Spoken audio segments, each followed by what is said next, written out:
Welcome to Tradies Who Lead, the podcast about everyday leadership for everyday legends. I'm Ashley Baltecki, a diesel mechanic by trade and your host. On this podcast, we share how every tradie can practice leadership in their role, regardless of their title or experience. In each episode, you'll hear from tradies across all industries about how they apply leadership skills and mindsets in the trades, so that we can learn from them and level up our leadership on site. In this episode, we cover the power of authenticity, the power of a positive mindset, and how to work with diverse teams. Today's guest is someone who lives and breathes the construction industry, not just through the work he does, but through the way he shows up for the people in it. Vincent Saunders is a solutions-focused construction professional with more than 17 years' experience. He's a qualified builder, quantity surveyor, and construction manager, and he's spent his career navigating the diverse challenges that arise on site every day, from planning and contractor coordination to ensuring everyone gets home safely. Vincent's also the host of the Constructing Mindsets podcast, a show that highlights the construction industry through real stories, honest reflections, and practical tools to help people thrive both on the job and in life. Vincent is deeply committed to helping the industry grow, reconnect, and build stronger foundations through mindset. Thanks for joining me on the podcast today, Vincent. No, thanks for having me, Ashley. It's great to see you again.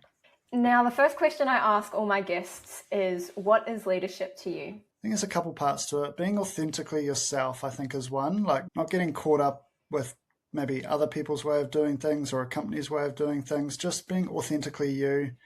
And just, for me, it's probably listening more than talking. That's probably a couple of things. So just listening more than talking and being authentically yourself.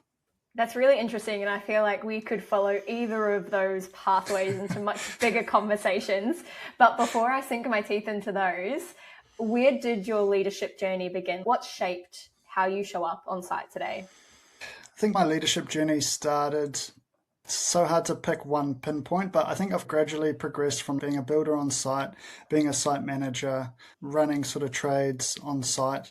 And then you get into the corporate world and you see leaders in corporate. You like some leaders, maybe you don't like some leaders. And as soon as anybody asks me about leadership, there's one person that comes to mind at a company I worked with.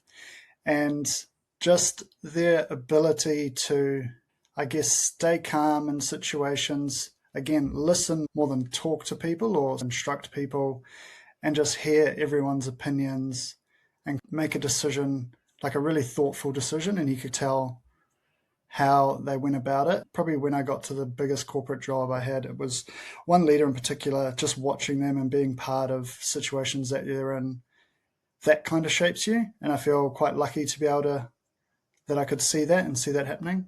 That's really powerful, because I think I've also had some great examples of leadership, but so often I think we often notice the poor examples of leadership more than anything. And I find it can be quite easy to group someone who maybe has a few poor leadership practices and go, oh, that makes them a poor leader. And by the same token, because we all have blind spots and no one's a perfect leader, that doesn't exist, that we often overlook the good leadership practices that some of our leaders might have. They get clouded by maybe the fact that we don't get along with them or their leadership style doesn't suit us. And so it's so hard to recognize those great role models. So I imagine it was really powerful to be able to observe that, and also, at the risk of getting the same answer, because it wouldn't surprise me if this boils down to the same thing, but you obviously work with a diverse group of people, whether it's tradies, whether it's designers or other site supervisors now, and they obviously all have different goals and ideas about how to approach the job. Obviously, that leader you said it was very good at listening and thinking about those diverse perspectives to make a decision. What is your approach, or is that an approach that you apply for how you communicate really effectively with diverse groups of people?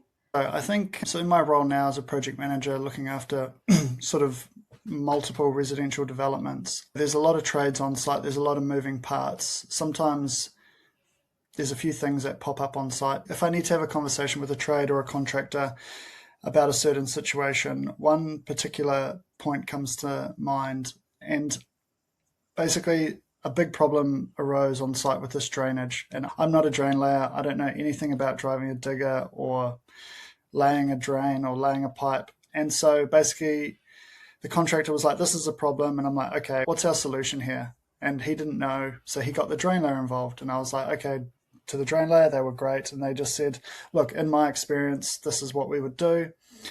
And then my position is just, okay, if we're going to do this, what do you need from me? Okay, we need to get this step approved by the designers. Can you help me draw this up so I can better understand this, to take it to a designer so I can have confidence in what I'm taking to them. It's not just going to, the conversation to the designer is not just going to be, we've got a problem here, you need to design something to fix it.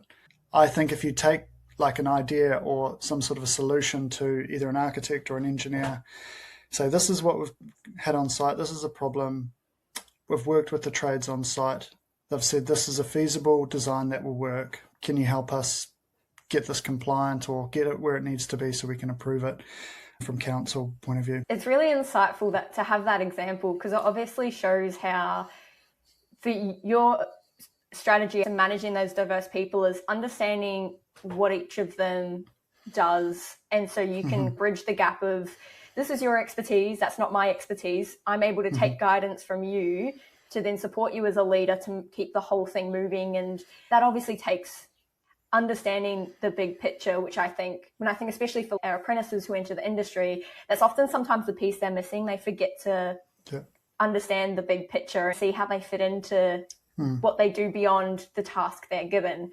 What would be one communication tip that you think every tradesperson or industry professional should practice when it comes to communication, no matter where they're at in their career? Yeah, I think one big one for me, again, touching on what we talked about earlier, just listening more than talking. So again, understanding the problem, understanding what the blockers are, or why you can't get from A to B, fully understanding that and fully understanding sort of the people in between that, if there's multiple trades. Also, for me, it's probably using open questions. So tell me more about this, or how can I help more on this, instead of just yes, no answers that you will get back from trades. Fully understanding it and just showing that you're invested in getting the right solution for all parties. So you might have an electrician, a plumber, and a builder all coming together and just bumping heads on one thing. It's okay, this is the end goal here, is to get everybody finished on site, everything to be compliant, and the person to move in at the end of the day. That's the end goal. That's why we're here. So what do we need to do together to achieve that? Okay, the builder needs to put in the nog, the plumber needs to run this pipe, and then the electrician needs to run the cable. Okay, great. Now can we move forward and finish this house? When it comes to that listening piece, I know I've talked about it on the podcast with a few people, and I think even when you hosted me on your podcast, which we'll get to a bit later, we also spoke a lot about communication. And it's funny how, because we all communicate and we all listen, sometimes that natural skill that we just have as people, because we're social beings, it can also be our blind spot, because that doesn't necessarily mean we communicate well or we listen well, because it's so easy to get caught up in our response or all our arguments for why something won't work in our head, and we're not actually really taking on board what we're hearing. I imagine the difference between listening and listening well can be a very big gap. Yeah, and I think also if you go into a situation where there's a problem or something needs to be solved, it's like kind of not having a premeditated answer in your head already. Oh, this is a problem because someone did something else wrong. Why am I getting involved in this? You're getting involved in this because there's a problem and that's your job, obviously, number one. But at the same time, hopefully I have the skills to help the plumber, the electrician, and the builder to finish their work at the end of the day. Like, that's what I get paid for. And if you go in there and be like, oh, this is just another problem from a builder or a plumber or a sparky, you're going into the situation in a negative mindset already, and you're going to get a negative outcome on that if you're already going into it thinking negatively.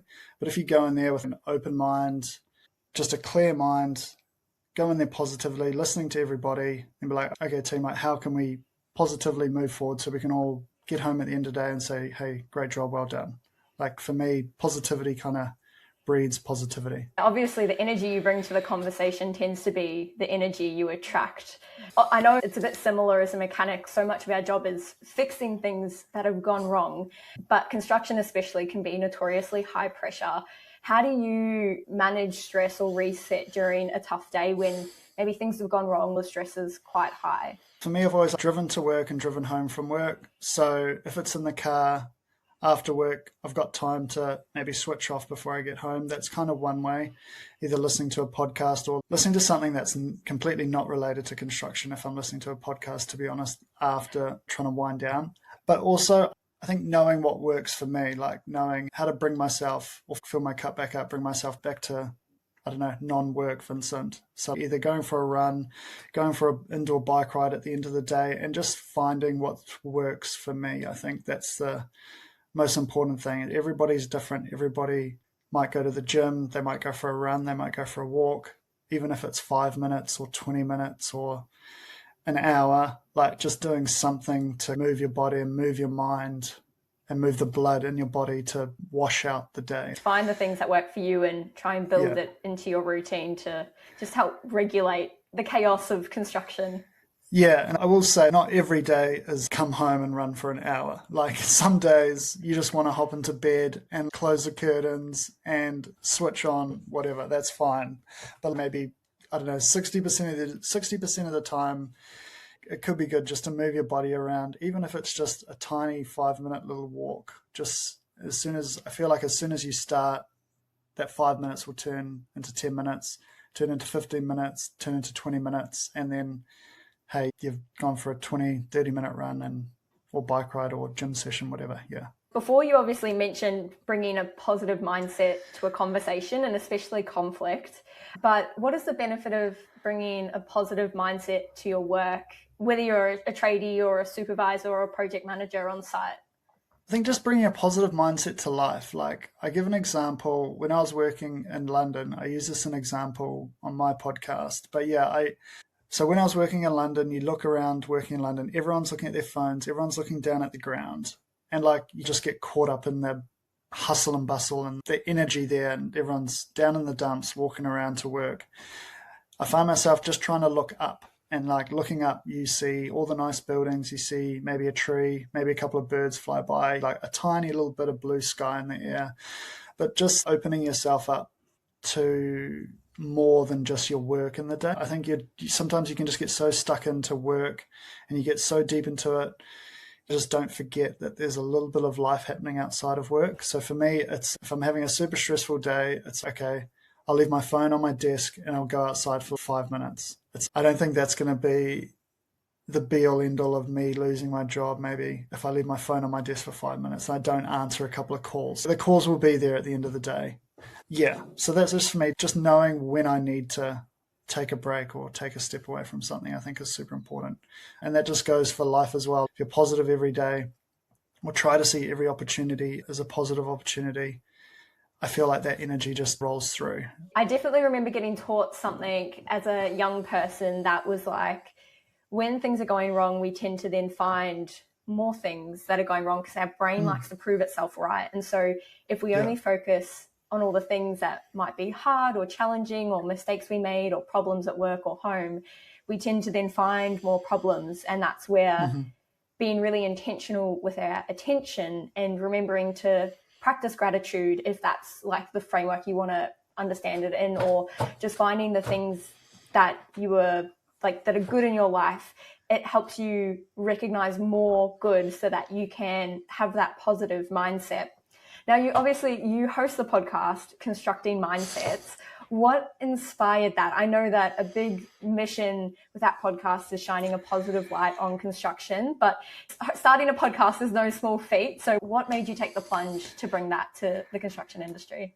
I probably talked about it for like maybe a year and a half before I actually did it. I think maybe 2 years.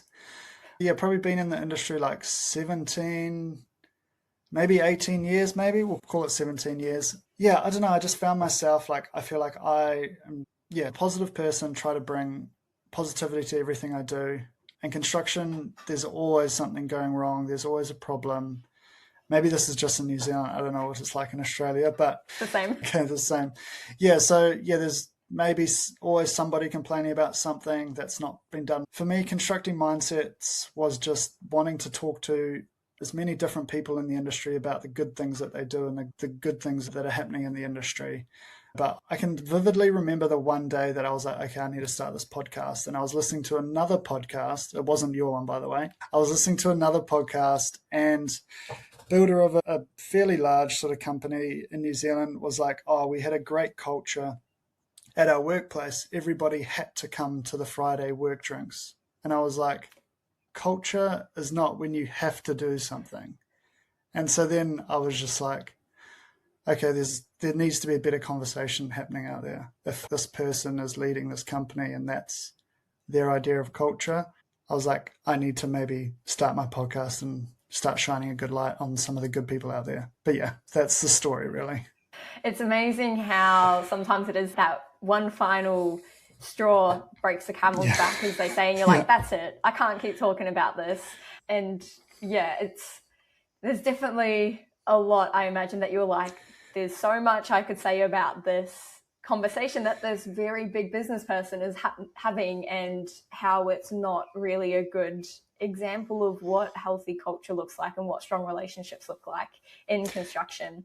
Yeah, and again, I want to be shining a good light on construction. Like for me, some of the cultures that I've been a part of is just you embrace everybody for whatever reason or whoever they are at the workplace, been a part of some great teams, and just embracing everybody for who they are and what they want to do. Like I went to one of our end of year functions with one of my companies was like a pottery, like hand making pottery afternoon. And that was honestly like one of the funnest things I've like ever done, instead of just like going to the pub and like sinking like 20 beers. Like going to this pottery thing was like the best thing ever, and everyone had so much fun. So yeah, just like being open to everyone's opinions and everyone's likes or dislikes, it just makes like you might experience something that you never thought you would, which I think like then would expand your sort of horizon a bit more and be like, oh, I really love pottery now. I think that's a really great example as well for the power of belonging, which can be a really hard thing to create because it really relies on the relationships you have with other people in a workplace. And you don't have to like everyone, but there has to be that mutual respect and tolerance for differences so that you can go, okay, I found the 2 or 3 people who are like my work family. I still get along really well with everyone, but those relationships can really make or break how we feel in a team. Now, right at the beginning, you obviously mentioned that mindsets as a really big part and listening is a really big part of leadership, but you also mentioned authenticity. Now, what is authenticity, and why is it something that you think is really powerful in construction or as a leader? For me, doing my apprenticeship, I put my apprenticeship back maybe 6 months or a year because I told my assessor that I didn't like fishing, and he just like did not like me after that. He was like big into fishing, showed me all these bunch of fishing photos, and I was like, oh, I wouldn't want to waste my weekend feeding fish all weekend long. And that just destroyed my apprenticeship. No, it didn't actually, but it put me back 6 months, I think. But yeah, so for me, just not falling into maybe things that other people do. Like for me, just again, always try to be authentic to myself, knowing in myself what I want to do and putting that in front of, potentially going with the pack. Like for one example, if you have a big day at work, you're in maybe another city or something for a team event or something like that. Then you go straight from the office, everyone's going for either drinks or non-drinks after work together as a team. For me personally, I would maybe just go back, go for a little jog or have a little wind down time for myself first and then go for dinner afterwards. Like I think just knowing what works for you and what you need at the end of the day is probably the most important thing to keeping your mindset right and just being authentically yourself. I really love that you brought that to the conversation because I think it's a very common experience in the trades and in construction and something that I think gets hidden because there is such a male population and that there's an expectation that they fit the mold of here, do you like footy? Yeah, do you like going to the pub? Are you into fishing, camping? Do you have a project car even? And I think for myself as a woman in trade, I already was outside the molds. It took me a long time to be comfortable with the ways that I was different because I wasn't into footy. I'm not into beer. Do not give me a can of beer. Like I don't have a project car. And there's people out there who say you can't be a mechanic if you don't have a project car. And I think it's probably unfair or uneven in the sense that for a lot of young men that they come and they think they have to fit the mold, whereas I already knew that I didn't fit the mold. And so I was able to eventually be comfortable bringing my authentic self to the workplace, but that it's something that reduces the quality of our relationships if we don't feel like we can be ourselves at work. And that sense of belonging really comes from being able to be brave, bring ourselves to work, and it gives other people permission to bring themselves to work as well. Because I have mates who've been tradies for years and they said the same thing as men, that they're like, I felt like I had to fit the mold and I didn't. And it's taken me 20 years to be comfortable bringing myself to the table. And that's definitely something we can all do, whether we're an apprentice, whether we're a manager. If we're authentic, we're able to lead by example in that way and create space for everyone. Yeah, if you see someone else putting themselves, maybe before sort of something, and because they know they need to do something to keep their mindset or their personality neutral, that kind of just inspires you to do it as well. So yeah, if you see one person do something, I think it's like the 80-20 rule, or it's if you have a team of 10, there's 8 people sort of doing things, don't want to say not the right way, but doing things in a positive way, and there's 2 people that aren't so positive in a situation. Focus your energy on the 8 people, and then hopefully they'll bring everyone else along with you. That's a really interesting example in terms of, I guess, that positive mindset and focusing on the good and lifting other people up. The final question I ask all my guests is, what's your advice to tradies or industry professionals about how they can practice leadership every day? It's a really tough one, to be honest. I ask all the tough questions on this podcast. Yeah, you do. You really do. No, I think just obviously touching on being authentically yourself, I think is a big one. But also looking at every situation or every workday as an opportunity to learn or to grow. If you're going into your 100th meeting of the same thing you've been doing for the last year or 2 years, there might be an opportunity in there for you to maybe say something that you haven't felt you've been able to say for those first meetings. Just how you show up to these meetings, how you show up to answering your phone, to answering an email. Like, I feel there's always somewhere to either learn or improve on and develop yourself or develop your leadership skills. And just being self-aware of how you bring yourself to certain situations, I think. Are you being authentically yourself, or are you maybe following somebody else's view on this topic and you're just following what they did when they were in that situation? Sometimes in trades, say if you're a builder, for example, you want to be a site manager. You're sometimes just learning from the site manager on site at that time, and good habits or bad habits, you might pick up those habits, and that then translates into your leadership, and you just get taken down that leadership way of either they were doing something good or they were doing something bad. Yeah. If construction's a weird space like that, like you're paired with people that might not have the training in leadership to develop yourself. I love how you've managed to combine so much of what we've spoken about today, from attitude to positive mindset or growth mindset, and also thinking about how you show up in the way you work with diverse people and learn from the people around you as well. Thank you so much for everything you've shared, Vincent. It's, I think, a great example of the conversation you're bringing to construction, but also really insightful for the way that we can all show up and practice leadership on the day-to-day. No, thank you, Ashley. It really means a lot to hear that someone else is on the same page. I think sometimes in this world, I guess you have these ideas and you put things out there. It's really great to hear that, yeah, hopefully there's other people that are on the same page and other people are listening. And if there's 1 or 2 people that are listening that it makes a difference for, then hey, we've considered done a great job at the end of the day, I think. Yeah, I think we all have the power to have an impact, even as individual people.